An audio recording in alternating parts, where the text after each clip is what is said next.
we are crying for our beloved Amir al-Mu'mineen alayhi salatu wassalam.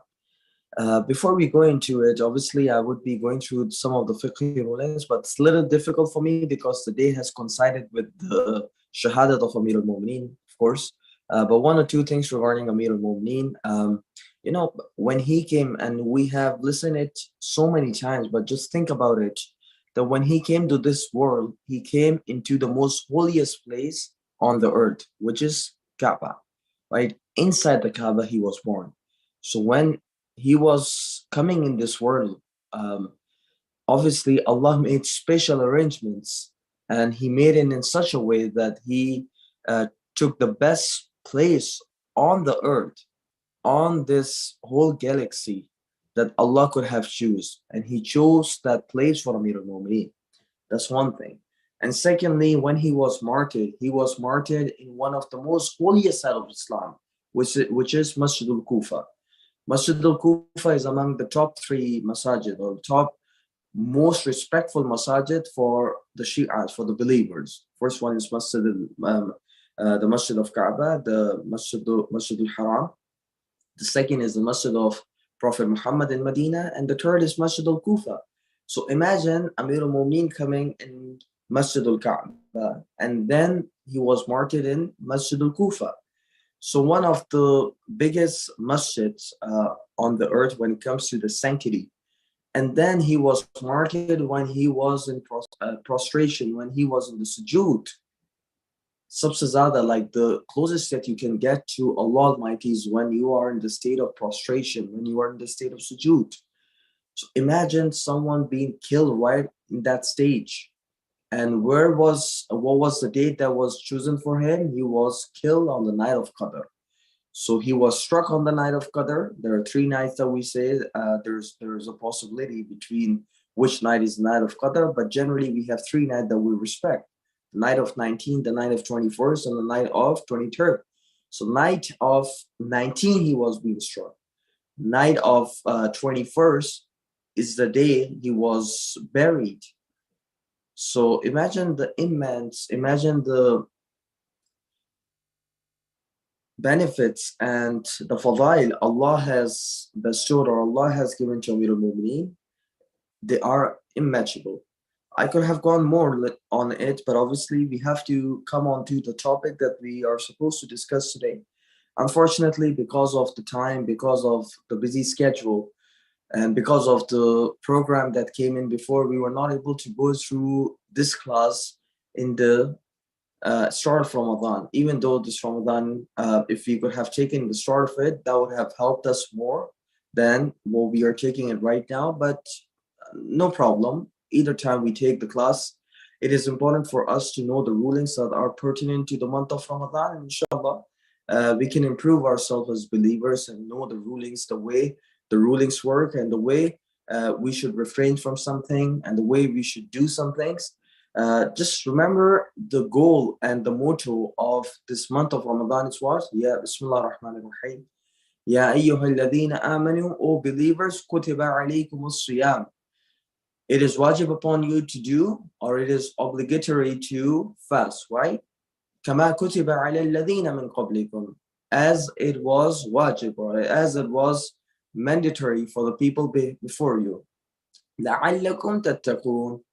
And the purpose behind you fasting all over the Ramadan, in the month of Ramadan, so that you can control yourself and you can become God-fearful person. So obviously the motto that we have in our life is to become God-fearing or God-fearful person. So may Allah make us among those, may Allah make us among those people that are God-fearing, that have the taqwa at the end of the month. And they are really near when it comes to following the path of Islam. Because these are the 2 most important goals when it comes for the month of Ramadan, that we can control ourselves. And the control just doesn't come in because of our own personal benefit. The control has to be directed through the fearness of Allah. That's one thing. And then obviously this control, or the fear that we have, it is another path towards a bigger goal, which is getting closer, and which is getting more near towards the proximity of Allah Almighty, right? So these are the two important goals that we have to keep in our mind. And that's why you see, like today, even the Shahadat of Amir al-Mu'min, the way we are commemorating the Shahadat of Amir al-Mu'min, what is he called? Imam al-Muttaqeen, the Imam or the leader of the people that have fear of God within them. So yes, if we have to be the Shia of Amir al-Mu'min, we have to be God-fearing within us. And how would it come to? A major part of it comes through fasting. And for it to be right, we have to go through the rulings of fasting. And it is important for us to follow it in its true spirit and the true letter, so that we can do the fasting, or we can complete the fasting the way Allah has prescribed us to do. So we start with our rulings today, inshallah. The first thing that we need to keep in our mind is to have the proper intention. So before we even start our fast, like the way you start your prayers, the way you start your wudu, the way you start other activities that you do in terms of the ibadat that you're doing, or let's suppose you're taking out homes, or you're taking out stuff that has to do with the ibadat, what is the niyat you have? The niyat is that, oh Allah, that's within your heart. You don't have to pronounce it. I have said it so many times. Pronouncing the niyat is not important. Just having it within your heart is good enough. So you should have that intention within your heart that, oh Allah, I am fasting for the whole month, or I would be fasting the following day, or I would be starting my fast right now as the Sahri time gets ended and the time of the fast starts up. Ya Allah, my niyat is that by fasting today, or fasting the whole month, or fasting for a number of days that you're supposed to fast, I want your closeness. I want to seek proximity of yours, Ya Allah. So this will be your niyat, and it is not necessary to have it through your mouth. Rather, you can just have it within your heart. When I say niyat, niyat means that you would know the answer if someone is asking, what are you doing? This is niyat, right? So if someone asks you that, what are you doing right now? You should answer them, look, I'm fasting, or I'm praying, I'm doing the wudu for this namaz, for that namaz. So if you know properly within your heart that what are you doing, that's good enough to be in the right form or the right state of niyat. That's one thing. But generally, like this question comes in really often, that why the niyat is important. The niyat is important when you are unsure whether you have to keep the fast or not. At that time, it is important for us to have the right niyat, right? Let's suppose you are thinking that will be a really tough day for you. You have to go and you have to do some general labor kind of work, and that would take a lot of your efforts. And now you're just thinking, you're undecided whether you should keep the fast of the day or not, irrespective that the fast that you have to keep for that day is wajib, irrespective whether it's mustahab, right? We're not discussing the kind of fast that you have to keep. We are just discussing, you're confused before the time of Fajr, whether you should fast or not, whether it be the night before, whether it be just moments before Fajr. So at that time, you have to have firm faith within yourself, whether you're keeping a fast or not. If you start the time of the fast being confused, whether you have to fast or not, so in the month of Ramadan, it makes your fast invalid. Your fast is not complete. Why? Because the niyat, when you were starting, you were confused whether you were keeping the fast or not. So since you were confused in the start of the time, so that invalidates your fast. Invalidates means that you will still have to keep the whole fast throughout the day. Refrain for yourself from the things that invalidates the fast, let's suppose eating and drinking and other things. And likewise, you have to do the qadha too, right? That's the whole purpose of the fasting, that you have to do it before Fajr. This is for the month of Ramadan. But let's suppose if you are keeping one of your qadha fast. Qadha means something that you missed during the month of Ramadan, and now you have to make it up, right? So when you are keeping the qadha fast, the qadha ones means like you're doing it after the month of Ramadan, anytime after the month of Ramadan when it's not haram. So when you're keeping those fasts, right? For those fasts, you can have the niyat even before the time of dhuhr, provided you haven't eaten or you haven't eaten anything, you haven't drank anything, or you haven't done anything that invalidates fast, right? If you haven't done anything, so you can make a firm niyat before the time of dhuhr. Only for the qadha fast, not for the month of Ramadan. The month of Ramadan, the niyat has to be made before the time of Fajr. And if you're keeping a mustahab fast is when you don't have any qadha fast left on you, in your chart, in your table, and you don't have any other fast that you have to keep.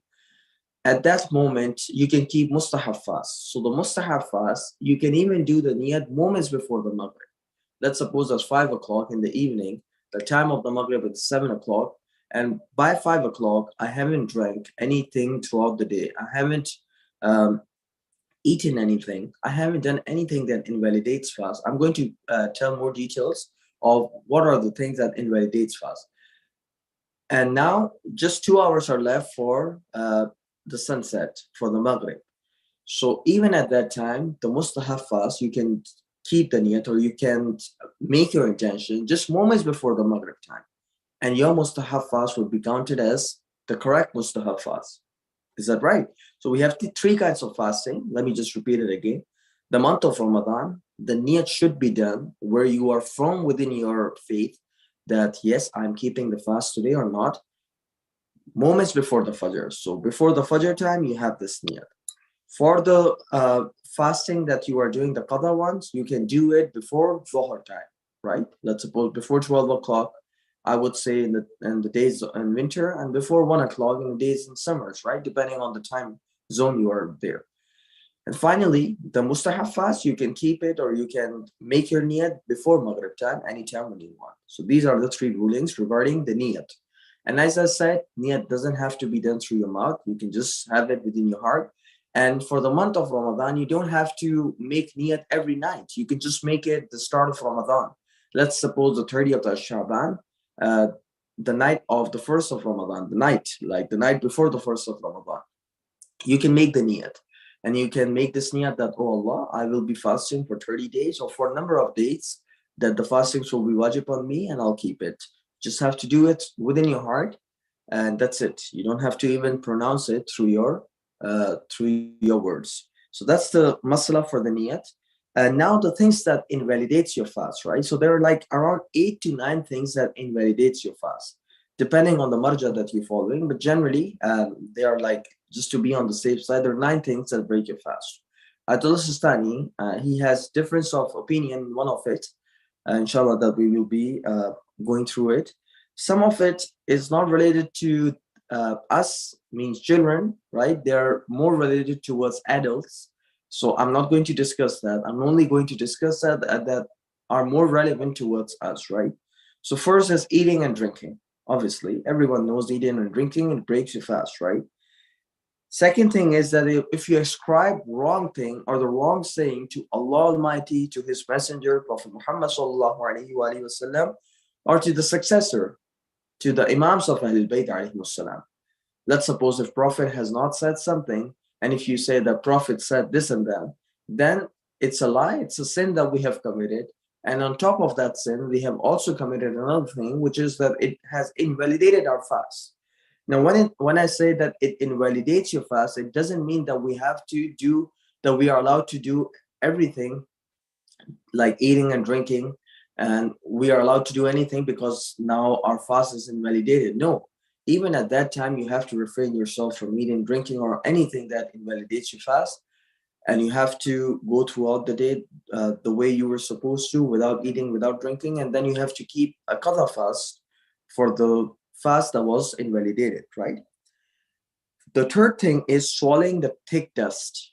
Like, it doesn't apply a lot to us in the Western society, but in the Eastern society, or in some of the parts here, you see, like, if someone, let's suppose, is going into a flour mill.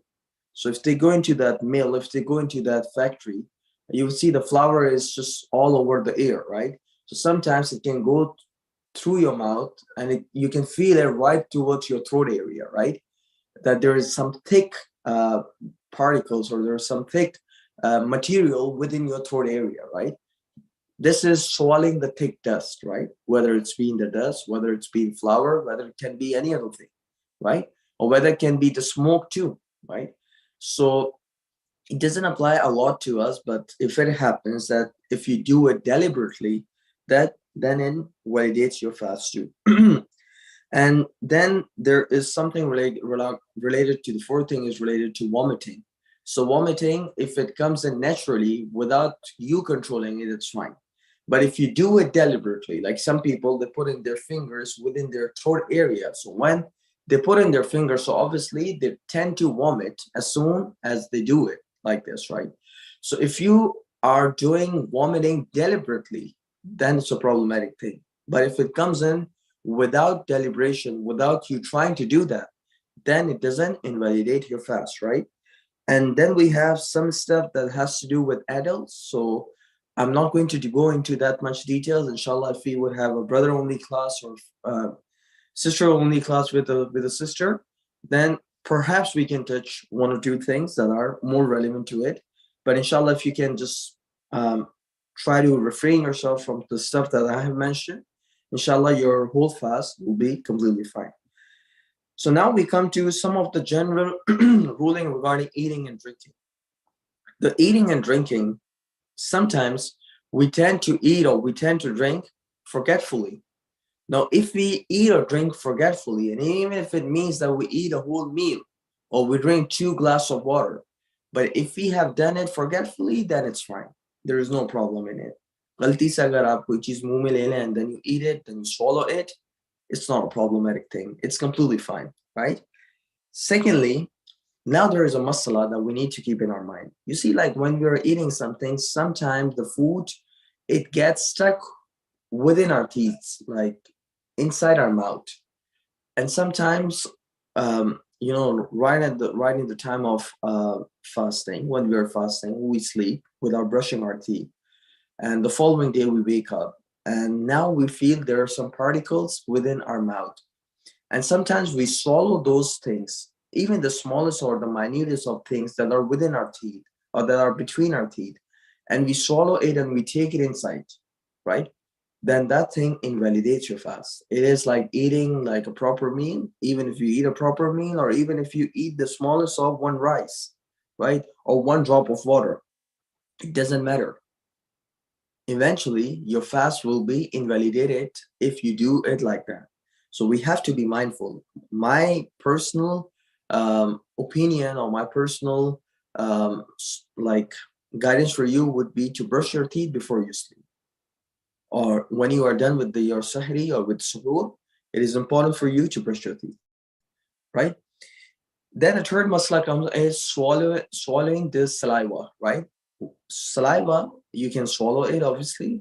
Or every masjid allows it. There's no problem in it. I know some people, I know one person that used to even throw his saliva out. So we don't have to go to that extreme. We can drink our saliva, we can just swallow it. It's completely fine. Likewise, the balgam, the fam, right? The masla for it is that it is better to throw it out if it comes into the front part or the front part of your mouth. Sometimes it just goes right from the nose to your inside portion towards your throat. That thing you don't have much control over, right? You can obviously, you swallow it, no marja has any problem. But let's suppose the balgam or the film, right? It comes right towards the front of your mouth. Then the ihtiyat is to throw that balgam out too, right? It is, the ihtiyat is not to swallow it. There are some marajis that allow it, but I would just go to be on the safe side, don't swallow it, just try to throw that, right? That's another masla. The other masla is that are you allowed to have do teeth brush? Like, is it fine to put on the paste and brush your teeth and then gargle in? And is it okay the way we do it in the normal days? Then as per the marajis, it's completely fine. You don't have to worry about it, even if you brush the teeth. But make sure that when you're brushing your teeth, the toothpaste or the taste of the toothpaste, you don't swallow it. You just keep it towards the surface, towards the front part of your mouth. Don't try to swallow your saliva when you're brushing your teeth. Once you're done with brushing your teeth, you do the kulli, you gargle properly. And once you have done it, then obviously, once you have done it 3 times, 4 times, and when you are pretty sure that there is no ingredient of toothpaste left within your mouth, then you can swallow your saliva. It's completely fine. But before that, you just have to be a little bit mindful when you're doing that. The one masla that I wasn't able to explain is that when you become baligh, like when is the fasting wajib upon you? The answer is when you are baligh, and then it is wajib upon you to fast. And when does a man become baligh? There are 3 or 4 signs that a man has to look for, but generally when they are 15 years old, right, they are baligh at that time. Or when they have thick hair on their face or towards the internal part of their body, right? Then they become baligh. So when they become baligh, it is wajib upon them to fast. So it can be in the age of when they become baligh, it is wajib upon them to fast. So it can be in the age of 12, it can be in the age of 13 or 14, right? The puberty, right? It doesn't necessarily for a boy to be at the age of 15. It can be before the age of 15. It can be in the age of 11, 12, right? And then there is another sign too, inshallah. If we have boys only class, then I'm going to explain a little bit more. And inshallah, they will have more information and more clarification of what makes them baligh and not. For a woman, generally, for a girl, when she's 9 years old, Islamically, then fasting becomes wajib on her to keep, right? So just be mindful, like for our girls, especially for our sisters, because I know for boys, it's easier for them around 13 or 14. When they're 13 or 14, it's easier for them to fast. But for girl, at age of 9, it's a little bit difficult. And more importantly, if the days are the days of summer, right? So in those moments, what she's allowed, if she's so thirsty and what she's not, inshallah, this is a question that if someone wants to ask you the question answer, I can explain you more. And because it's a little bit lengthy masla, I just want to go through the stuff that we are supposed to. So now, an important thing that is really relevant to us is ascribing light to Allah Almighty or to His Prophet.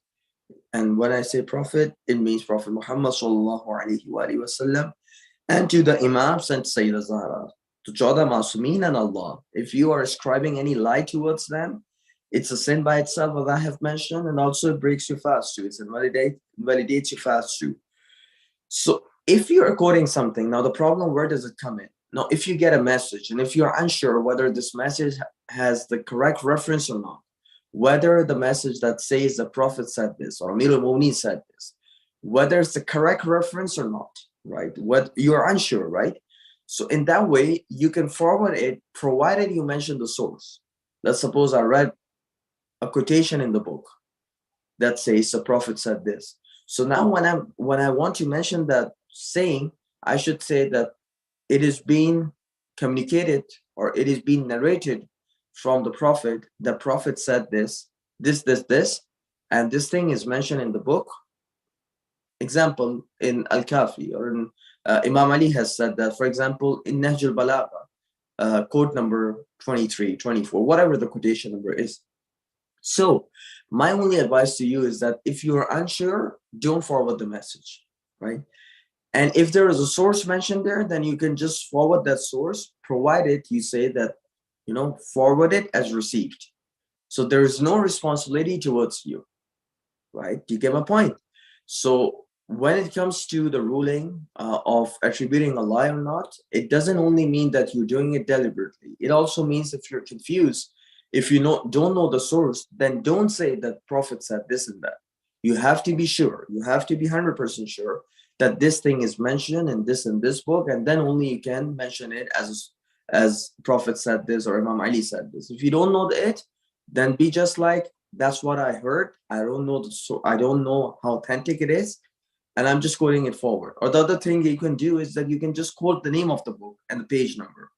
If you can do these 2 things, that will be good enough. So in this way, we can refrain ourselves from attributing any lie that has to do with attributing something wrong. Now, when I say attributing to the prophets or attributing to Allah or to the Imams is invalidates your fast, it doesn't mean that I can attribute lie to anyone else, right? I cannot attribute a lie even to my fellow believers. I cannot say that, Iftikhar Bhai has said this, or sister has said this, or brother has said this. No, a lie is a lie. A lie is also a lie if you're unsure that they have said something or not, but you say it like, oh, they were saying like this. Perhaps they might have said this, but since we are unsure whether they said this thing or not, then we have to refrain ourselves from saying it as a matter of certainty that they said this like this. Are we clear? Sorry, it just got a little bit confusing. You can only attribute to someone whatever they said if you're 100% sure that they said what they said, right? You probably would have heard it from your probably what you could have heard them when they were saying it in the gathering, or perhaps you could have seen one of their videos, or perhaps you could have listened to one of their audios. If they have done like, if these are the sources, then it's fine for you to say that they did this or they said this, right? But if you don't know, and if it's just like a gossiping thing that's going around, or if someone was backbiting and you're not sure whether it was being said or not, then in that way I would refrain myself and I would not quote them as saying that, oh, they were saying like this or they were saying like that. Why? Because I haven't heard it from my ears, right? So that's the thing that we have to keep in our mind. Now, there is an important masla of traveling. Traveling while we are fasting in the month of Ramadan.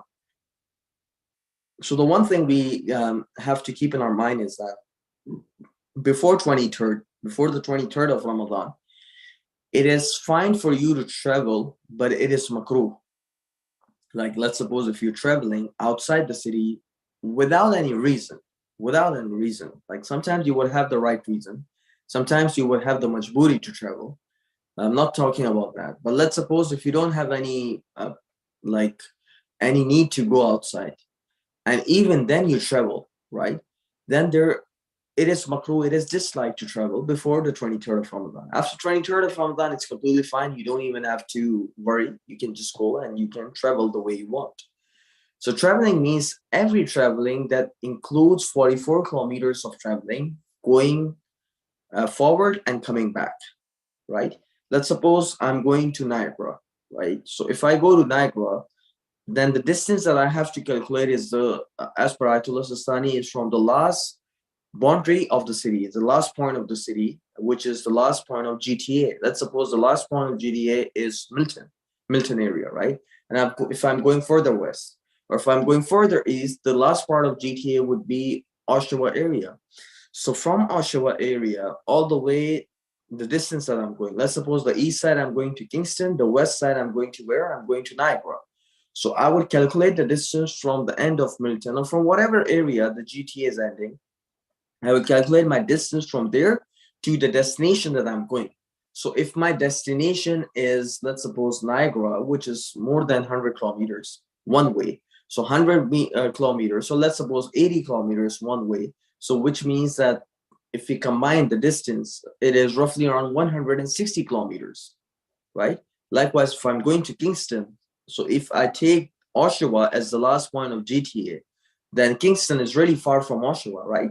So if the distance going back and coming forward and going back, if the distance combined is more than 44 kilometers, 8 farsakh as they say, then as per the Marajir, you cannot keep fast, right? Because you have to keep fast, obviously, for the day.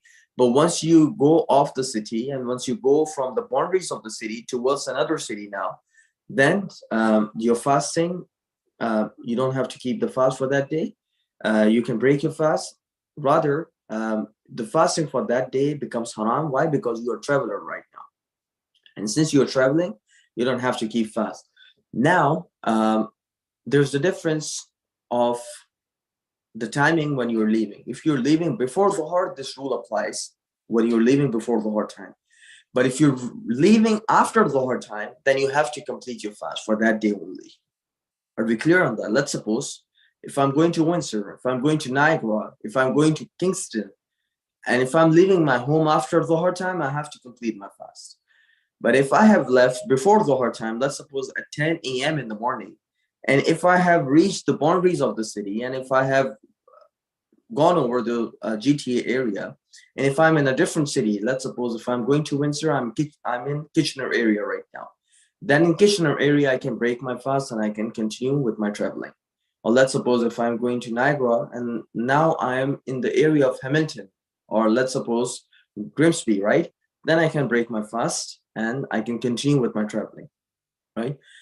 But now this was the ruling for the time before Dhuhr and after Dhuhr.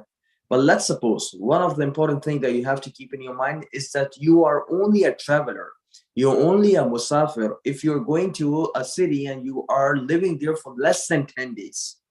If you're living there for more than 10 days, 10 days or more, then in that scenario, you have to keep the fast the way the people you would do it in your city. And you have to pray the 4 rak'at, and you would not do your salat short, or you would not do your salat, your prayers in the qasr way. Why? Because you are not a traveler anymore. Any place where you're residing or where you're living more than 10 days, you have to keep the fast completely, right? Let's suppose if I'm going to Windsor, and if I'm thinking that I will be there on the 1st of May, and I'll be staying there till 15th of May, right? So 15 days I'm staying there. In that scenario, I can keep my fast, right? And I have to pray the regular way I pray. I cannot do my salat qasr. So these were the rulings regarding the traveling too. Just have to see the time. What's the time? So it's roughly around 3 minutes left for 11:40. So just remember the difference between the time before Dhuhr and after Dhuhr, because it's a critical thing. If you are traveling after Dhuhr time, you have to keep your fast, right? You have to continue the fast for that day only, right? But if you're going before Dhuhr time, and if before Dhuhr time you have left the boundaries of the city and you are into a different city, just saying it as an ease, just to make it a little bit easier, then you have to keep, then you can break your fast, and it's not a problematic thing. And I also told you about the masla for the mustahab fast and for the qadha fast too. One thing that we have to keep in our mind is that if we break our fast, right, and if we break our fast in a way that we do it by eating, we do it by drinking, or we do it with some of the activities that are pertinent or that are relevant to the adult people, right? In that way, we have to give a kafara too. So not only the qada that we will be doing, let's suppose you eat deliberately, you drank deliberately, knowing that you are fasting right now. Even then you did it, right?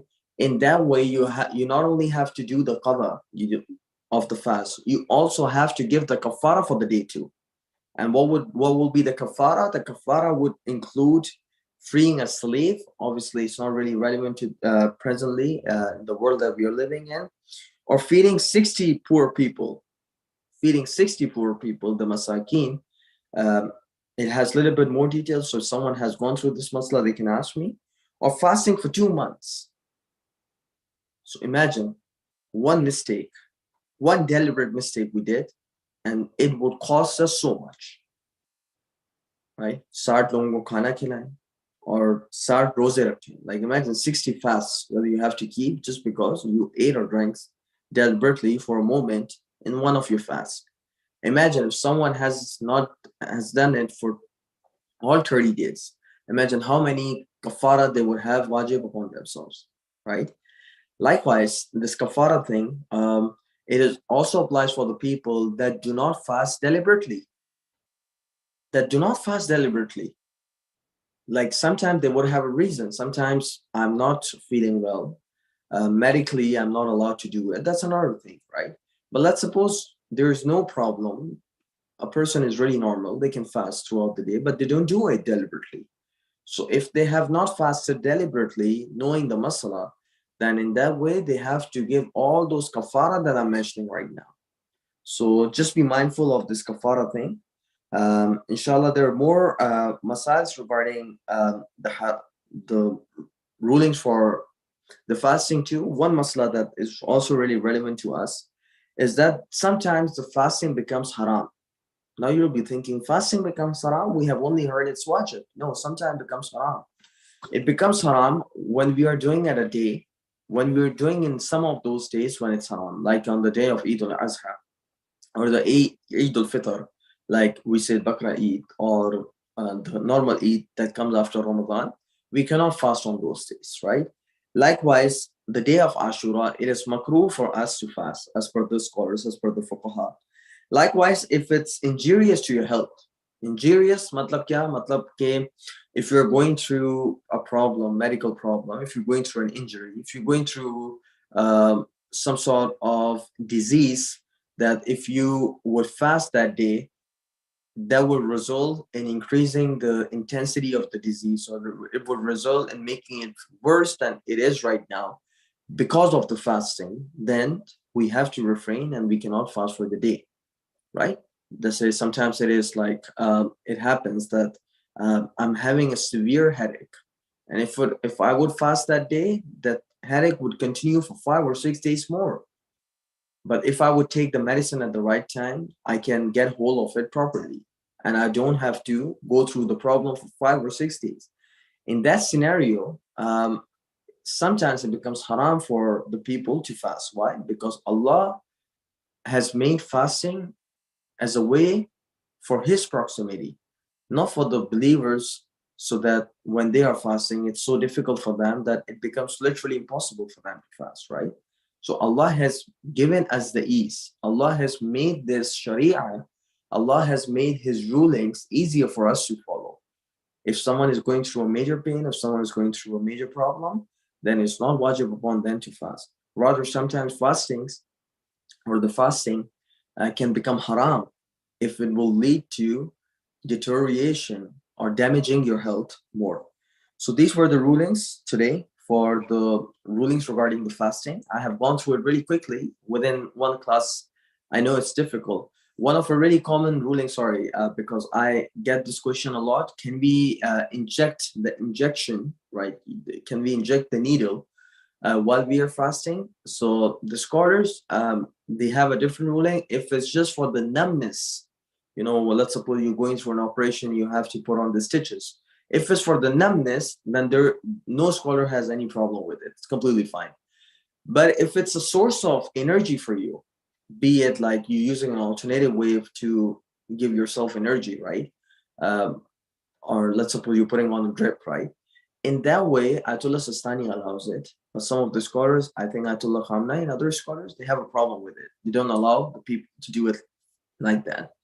So I would just say, just to be, if you're following Ayatollah Sistani, it is allowed. But just to be on the safe side, if you can refrain, it's better to refrain, right? So this end, I think I have gone a little bit over the time. Yes, I have. Inshallah. With this, we end our lecture. Wa sallallahu ala Muhammadin wa alihi at-tahirin. If someone has any question, then please do ask me the questions, and inshallah, if I would know, I will answer that. Assalamu alaikum. Wa alaikum assalam wa rahmatullah. How are you, Sajjad? I'm good. How are you? Alhamdulillah, brother. Go ahead. I have one question. So my question is basically, for Toronto, what does Haider Imam Bargah come in GTA? So if you're coming from Scarborough, do I have to pray Qasr namaz? No. Within GTA, as Sayyid Maulana Rizvi has also explained, within GTA it's completely fine. So even if you're going to Pickering, Ajax, even to Oshawa, even to further east than Oshawa, let's suppose like there is a city called Cortes, right? If I remember correctly. So even if you're going towards that city, even if it's not part of the GTA, but the distance going back and coming forward is not more than 44 kilometers. So we would be fasting and we would be praying our full prayers. Yes, but then I searched up online, and I think it's like GTA does not consist of Mississauga and like Brampton. No. Peel region, Peel region is a part of GTA. Peel region is a part of GTA. Halton region is part of GTA, which is further west to Peel region. Durham region is part of GTA. York region is part of GTA. Toronto region is part of GTA. So all these, the Peel region, it comes under the part of GTA. So don't worry. So if you're coming to Mississauga, Brampton from Scarborough, you would have to keep your fast and you have to pray regular way, the way you were supposed to. Okay, thank you. Hello? Yes. Go ahead. Assalamu alaikum, brother. Go ahead. I have a question about taking out blood sugar. Does it break your fast after you do the puncture to check it? So what again? As I couldn't understand. Speak again. When you make the puncture to check your blood sugar on your finger or whatever, No, Will it that- doesn't break your, it doesn't break your fast. It's completely fine. It Okay. doesn't break your fast. Yeah, it's fine.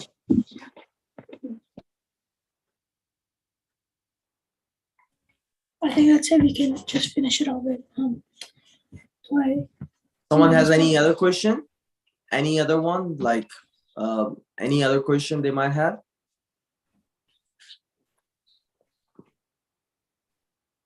Okay, if there is no question, can we have everyone to turn on their mic and their cameras and recite Allahumma Kul? Sajjad, can you start Allahumma Kul so everyone can follow you, please? أعوذ بالله من الشيطان الرجيم بسم الله الرحمن الرحيم اللهم كل وليك الحجة الحسن صلواتك على في هذه الساعة وفي كل ساعة وحافظا وقائدا وناصرا ودليلا وعينا حتى تسكن سكرة وتمتع فيها طويلا برحمتك يا أرحم الراحمين اللهم صل على محمد وعلى آل محمد.